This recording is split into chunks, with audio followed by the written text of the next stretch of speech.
Alors c'est clair, ici c'est de l'eau et de l'eau partout. Hein. Ouais, ouais. Je devrais donner un avis au caméraman normalement. Bah bonjour Georges et bienvenue sur Dans ta besace.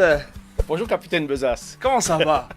Mal mais régulier. Ah, ah bah, c'est cool. Si un coup vous avez roulé sur le Val de Travers puis que vous avez vu des vaches un peu bizarres, un peu plus grosses que d'habitude C'est et toutes l'espèce noires. de bizarre de bête toute noire avec des grandes cornes. Ouais. Et bah c'est toi le propriétaire du coup. Ouais, avec le frangin quoi. Avec, avec ton frangin. Ouais. Bah ton frangin il est à la fromagerie, on va aller Voilà, voir tout à l'heure. il est plus à la fromagerie. Ouais, et puis toi tu t'occupes plus Voilà. des bêtes. Exactement. T'as les chercher où ces buffles? En Asie. En Asie? Non, pas tout à fait. L'origine c'est l'Asie. Les animaux, le buffle, donc il y a le buffle d'Asie et le buffle d'Afrique. Ouais. Et le buffle d'Afrique, bon, c'est le buffle sauvage qu'on connaît des safaris, qui retourne les bagnoles. Ouais. Et puis il y a le buffle d'Asie, et puis celui-là, il a été domestiqué.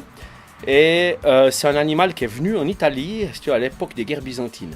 Et ils ont utilisé cet animal pour une raison toute simple, c'est le seul animal qui supporte d'avoir le pied dans l'eau presque toute la journée, sans avoir de pieds atteints, de pourriture et autres. Ah d'accord. Et donc c'est la raison pourquoi cet animal a été amené d'Asie en Italie, parce qu'à l'époque, il y avait les marais qui sont entre Rome et Naples, qui n'étaient pas drainés, quoi. Et là, c'était des rizières. Et pour cultiver ces rizières, ma foi, les chevaux, les vaches, ils avaient des problèmes de pied, il ne restait plus que les hommes. Et puis, ils n'avaient pas les machines à l'époque. Donc, ils ont amené ces buffles pour travailler les rizières. Ensuite, comme ils ont du lait pour leurs petits, ils en ont pris un peu pour eux. Puis, ils ont développé l'élevage, sélectionné. Et puis, c'est là qu'on trouve actuellement les meilleurs bufflonnes au point de vue laitier. Et puis bon, on va aller voir un peu les grosses bêtes. Ou bien. Ah bah ouais, Allez. ouais.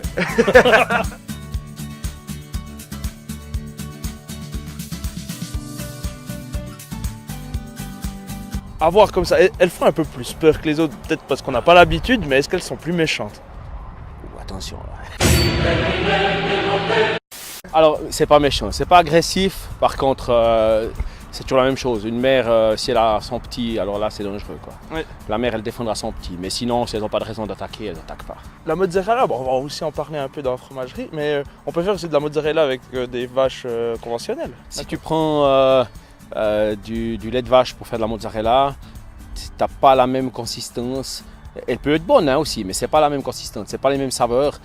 Au lait de bufflone, on a un lait qui est différent, donc c'est ça la base. Pourquoi on a une bufflone plutôt qu'une vache?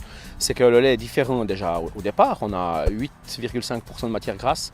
Ok. Donc on a le double de matière grasse et la moitié plus de protéines que donne du lait de vache. Et ça nous permet de faire une mozzarella qui est vraiment différente. Et la pâte du fromage va garder plus de lait dedans, D'accord. si on la fait Ouais. juste. Bon Georges, Ouais. tu dois aller t'occuper des bêtes, là Ouais. tu nous as posé devant la Ouais. fromagerie à travers. Voilà, je te laisse avec mon frangin et puis tu regardes avec lui. On va aller voir Daniel. Voilà, exactement. Bon, alors on se dit ciao bye bonne. Ciao, bye, bonne. A plus. Alors Daniel, tu es le frère à Georges, une affaire familiale en fait cette mozzarella. Une affaire familiale, oui, on peut dire.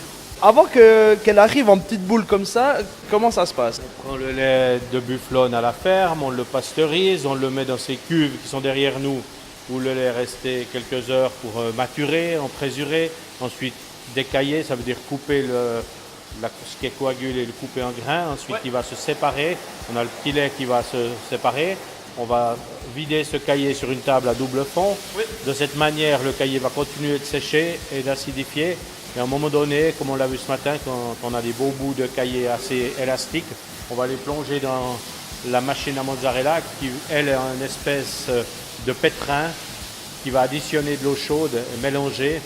Et on va obtenir l'élasticité, ce qui donne le nom de pâte filée. D'accord. Et ensuite, on va portionner ça à souhait.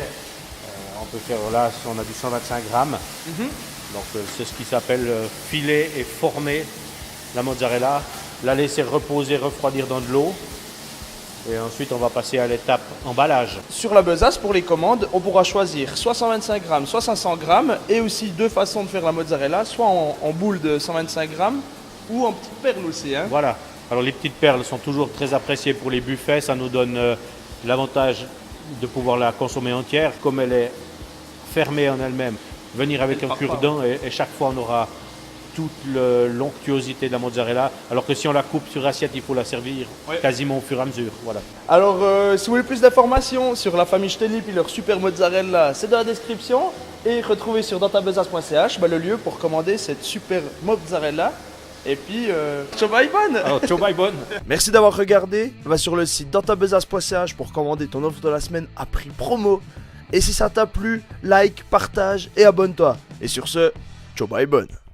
Ça va ou bien c'est trop grand? Non, non, ça va. Non, je peux essayer de chercher une paire à peine plus Non, petite. ça mais... va aller, merci beaucoup. Parce que des fois, on a des jeunes qui viennent. Je suis né.